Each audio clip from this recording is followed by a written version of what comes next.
Hi there.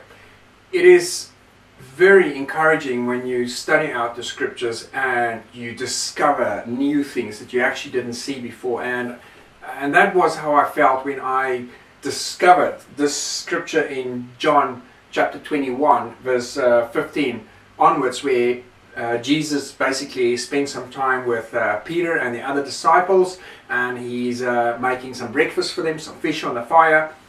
And the moment is quite unique. It's a very special moment because it's between Jesus' resurrection and his ascension.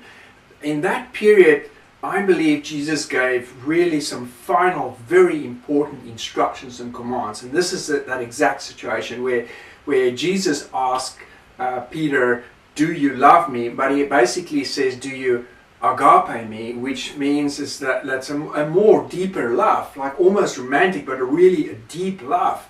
And then Jesus degrades in the question of do you love me more than these, to finally just do you love me. And Peter's response is almost like I like you, not I love you.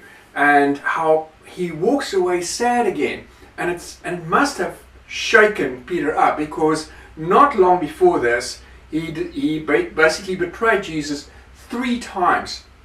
When the rooster crowed 3 times, and Peter walked away sad. So I looked at the scripture and I was wondering, what is the real message here? And the answer was, what was Jesus trying to teach Peter? It was, feed my sheep 3 times. Very special instruction. Because the other instructions that Jesus gave was go and make disciples, and we all know that one, but I've never really focused on this feed my sheep 3 times in this very special last moment instructions from Jesus.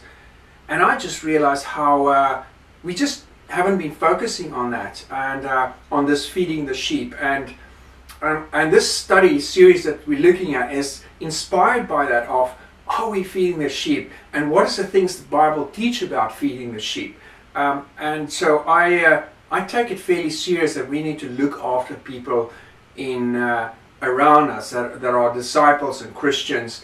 And we have a role and a responsibility to play in this, just putting the urgency in perspective.